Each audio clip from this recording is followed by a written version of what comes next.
स्वागत है आप लोगों का इस वीडियो में।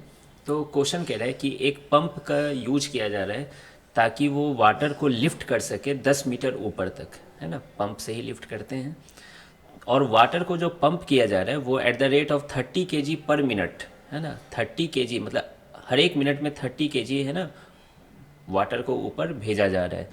तो मैंने उसको ऐसा यूनिट में चेंज कर लिया। एक मिनट में 60 सेकेंड होते हैं, तो इससे पता चल गया ½ kg पर सेकेंड, है ना, delta m by delta T.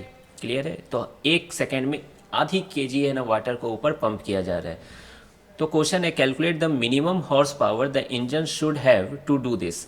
तो इस इंजन की कितनी मिनिमम हॉर्स पावर हो ताकि वो ऐसा कर पाए।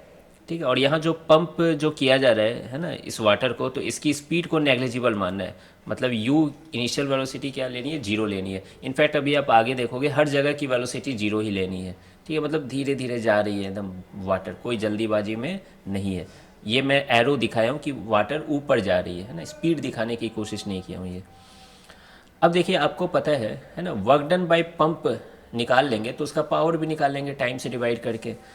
तो क्या आप जानते हो work done by pump plus work done by gravity equal to change in kinetic energy होगा, K f minus K i. Clear है। Net work done equal to change in kinetic energy. तो आप यहाँ से देख सकते हो कि पंप को जो वर्क डन करना हो रहा है वो ग्रेविटी के अगेंस्ट ही वर्क करना पड़ रहा है। तो आप डायरेक्ट, है ना, ग्रेविटी का वर्क डन को ही पंप का वर्क डन ट्रीट कर सकते हो, फिर टाइम से, है ना, डिवाइड भी कर ले, है ना। तो खैर मैं इसको स्टेप वाइज, है ना, लिखना सिखा रहा हूँ आपको। तो वर्क डन बाय पंप क्या हो जाएगा देखिए। पहले ग्रेविटी का वर्क डन भी देख लीजिए। ग्रेविटी की वर्क डन क्या होगी, तो मतलब मान लीजिए कि अगर आप dt टाइम में अगर बात कर रहे हैं, है ना, dt टाइम में बात कर रहे हैं, तो dm मास ऊपर जा रहा है ना। या dt आपको अच्छा नहीं लग रहा है तो डेल्टा टी भी लिख सकते हो। चलिए मैं dt ही लिख दे रहा हूँ। तो mg नीचे लग रहा है, जा ऊपर रहा है, तो ये क्या निगेटिव वर्क डन है, dmgh। आई बात समझ में। फाइनल काइनेटिक एनर्जी के एफ है और इनिशियल काइनेटिक एनर्जी तो जीरो है ना। लेकिन क्वेश्चन में कहा गया है कि नेग्लिजिबल स्पीड से आ रही है, तो फाइनल काइनेटिक एनर्जी भी आप इसको जीरो की तरह ट्रीट कर सकते हो। वैसे मेरे पास एक और लॉजिक है ना, आपको ये चीज़ समझाने का। देखिए, मान लिया मैं के एफ ही रहने दूँ। अब यहाँ कहा जा रहा है calculate the minimum horse power, है ना। तो अगर पावर वर्क डन अगर कम होगी तो मिनिमम, है ना, वर्क डन अगर मिनिमम होगी तो पावर भी मिनिमम होगी।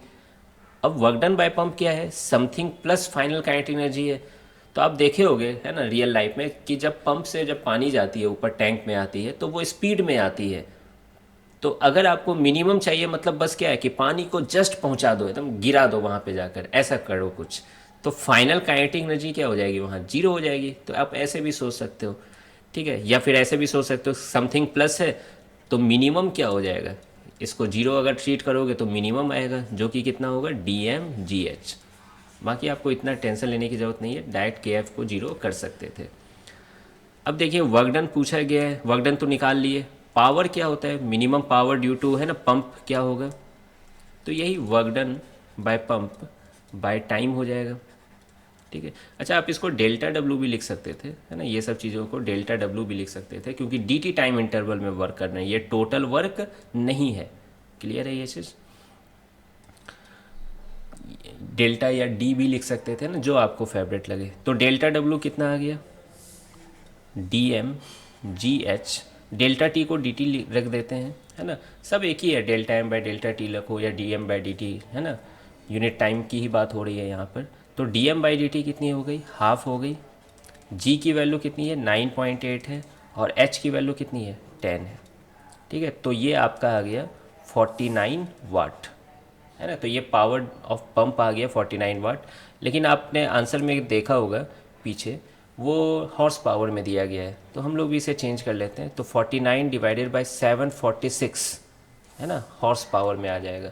तो यहाँ से देखिए पावर ऑफ पंप क्या आ रही है, जब आप इसको डिवाइड करोगे 79 को 49 को 746 से, तो ये आ रही है कैलकुलेटर से देखिए 1 सेकेंड, ये आई है 0.0656 हॉर्स पावर। ठीक है। तो आप इसको अप्रॉक्स में लिख सकते हो, 6.6 अगर लिखना चाहो तो ये 10 का पावर -2 हो जाएगा, है ना। तो यहाँ पे थोड़ा कैलकुलेटर का सहारा लेना पड़ रहा है, डाटा अच्छे नहीं है। बाकी आपको कंसेप्चुअली तो समझ में आ ही रहा होगा, है ना, हमने क्या किया यहाँ पर।